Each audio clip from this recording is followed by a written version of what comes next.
Neer. James Howe, Mike Dene, Michael Ornak, Glenn Miller, Ethan Darrow. David Harthman, Christopher Huffman, Christopher Rababy, Jacob Wagner, Tyler Cuomo. Tim Hogan, John LeCowsey, Mary Mullen, Richard Eason, Mary Eason. Sir, would you like to begin, please? Yeah, and I would like all their time, if that's okay.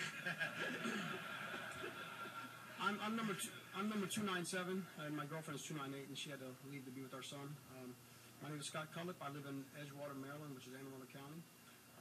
I oppose SB 281 and HB 294.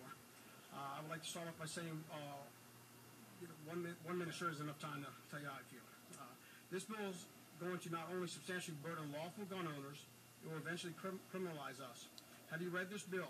It truly amazes me that the Maryland Senate approved this bill. It grossly infringes on our freedoms guaranteed by our Constitution. Our founding fathers were smart enough to envision this day. That is why the Second Amendment was added to our Constitution, to protect we the people from you the government. You claim this is to be the Firearm Safety Act of 2013? This absolutely just misses on being an outright gun grab by the government. The limitations, restrictions, and fees proposed in this bill should be considered criminal, and the senators that proposed and voted for this bill should be fired. I said, whenever has someone on American soil been stabbed with a bayonet or shot with a grenade launched from a rifle? In what way do any of the cosmetic features make a gun more lethal, which then makes it an assault weapon? If I hit you with a hammer, wouldn't that be an assault weapon?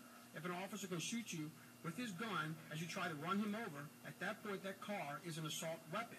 A gun is not an assault weapon until you actually assault someone with it, just like any other weapon used in any crime. I am my family's first responder. The door to my house is locked for your protection. I have a German Shepherd that is my first line of defense. After that, I have a gun. My 12-year-old knows how to use a gun. My fiance knows how to use a gun. My father's a retired police officer. I've been shooting guns since I was 6 years old. We know how to use it in my house. That door is locked for your protection.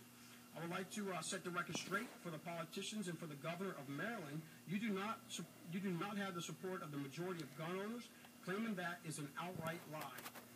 I would like to tell you a quick story. About 2 or 3 weeks ago, I'm traveling down Route 97, coming home from just north of Baltimore, and I come across a drunk driver who's all over the road. I slow down so I can stay behind him, get his tag number, report, make up the car and everything. I call Maryland State Police, Glen Burnie Barracks. They tell me, good job, thanks for reporting it, but don't follow the guy. Well, I'm like, I'm not going to just let the guy go. I mean, he's on the shoulder on a road that speed limit is 65. He's going 50 miles an hour 1 minute, then 75 miles an hour the next minute. He's on the right shoulder, then he's all the way across the road on the left shoulder. The state police, so they don't have anyone in the area, but they'll be on the lookout for him. The guy then takes the exit for 665 in Annapolis, heading towards Route 2. So I hang up with, I was just calling the state police back to tell them, hey, he's on 50, we're going to be heading towards the Bay Bridge, get somebody out here. So I hung up with the state police, called Anne Arundel County Police, said there's a guy that's extremely drunk. I mean, he's all over the road, and they tell me the same thing. Do not, follow the guy, thanks for the info. I followed the guy all the way to Taco Bell in Edgewater. The police never showed up. My point to the story is, what if the guy was shooting a gun? What if he's, there's a major situation going on? The police are not there when you need them. We all love the police. I love the police. They're not there when you need them. We are the first responders, and we have the right to defend ourselves without that being infringed upon. Okay. Thank you very much. Questions? I would love questions. Thank you very much for your time and your testimony this evening. Let's bring up Rusty Manholland, John Manholland, Robin E. Way to go, Scott. Robert Dole, William Davis,